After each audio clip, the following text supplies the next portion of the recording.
Hi, Sonny. What are you up to? Oh, hey, Nick.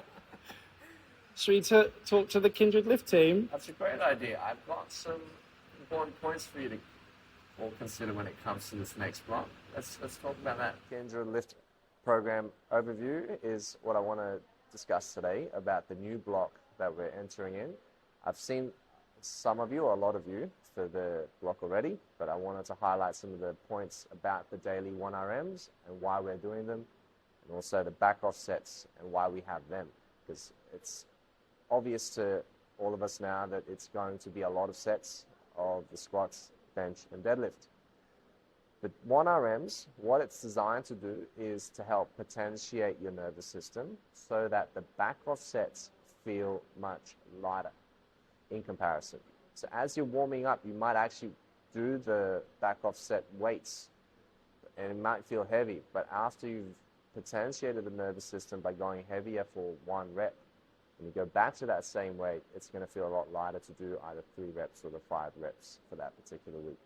So that's the reason why we have this, this block, and also gives you an opportunity to go for a PB on a 1RM situation, which I'll discuss in a moment. Yeah. I want you to understand that we've prepped you for this particular block from the previous blocks that we've just completed, where the training program, the lift program, has been structured and designed so that you should be able to lift 90% of your 1RM any day of the week.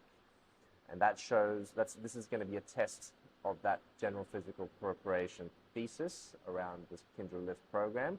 And I think you'll find that it's not as daunting or as unachievable as you might think. These numbers can seem scary because you've never either done them before, or the last time you did them, it felt really, really heavy. I'd like you to see how you go and put the program to the test. If you put the work in, you should be able to do them.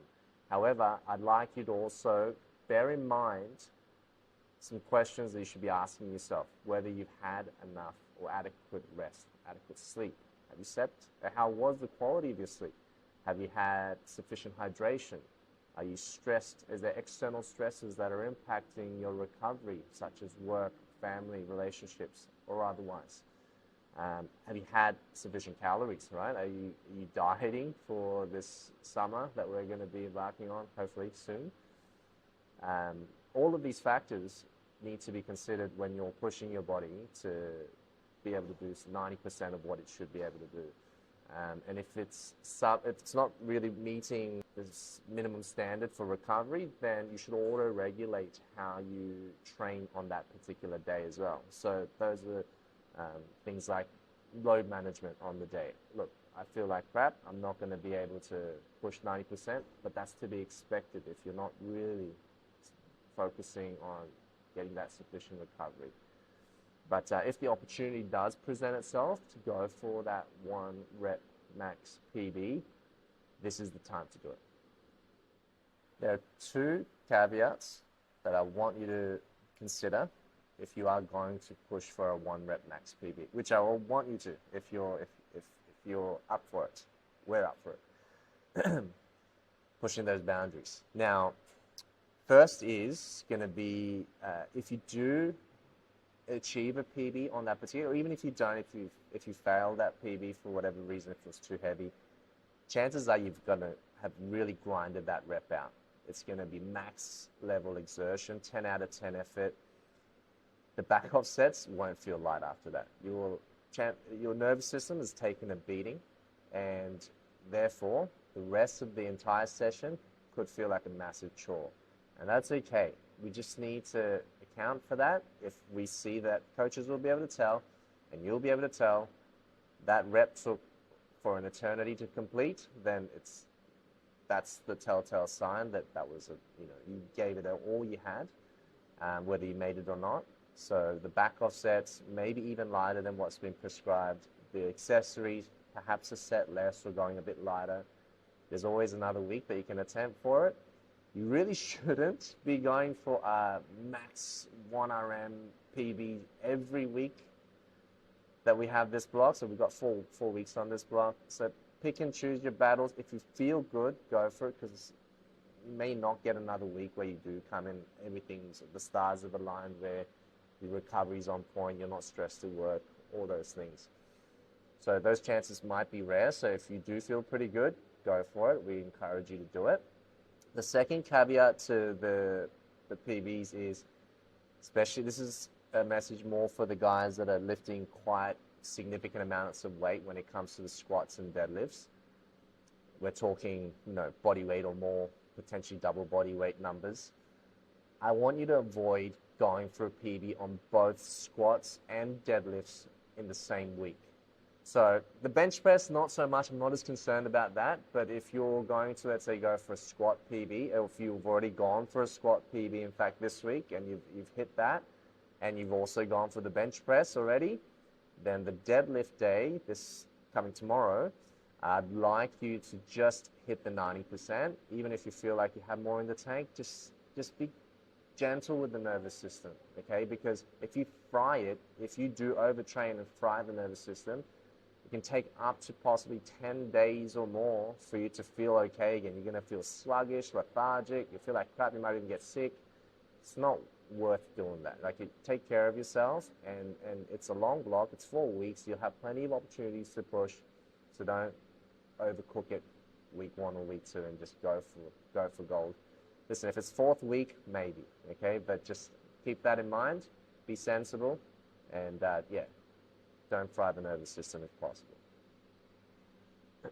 Warming up for 1RMs can be tricky if you haven't done them before, and it can seem like you're doing a lot of sets, but it is what it is. You have to warm up properly for it. It's a heavy weight. You need to respect the load that you're going to be lifting. So we've adjusted the app so that the warm-up sets are now included, so you're not going to be too confused, and the recommendations for loads are also in there. I'd like you to take your time with the warm-up, and the purpose behind each set needs to be technique. I'd like you to really hone that in as much as possible, and we are going to be on the lookout for technical breakdown earlier on. I want to avoid pushing you to a 1RM if things aren't looking good. And we want to catch that pretty quickly. For whatever reason, you might be just extra stiff on the day and you're just not moving very well. It's just not worth risking pushing your body to a max out if it's not all coming together, particularly if you don't have a lot of experience under the barbell. So we'll adjust that on the day, but the numbers and the warm-up rep ranges are as typical as for a 1RM warm-up would be the bar for 10 reps, something around 50 to 60% for 5 reps, and 3 reps, and 2 reps, and 1 rep, and it'll just continue to taper up. And the jumps in weight should be getting smaller as you reach that 90% or more weight.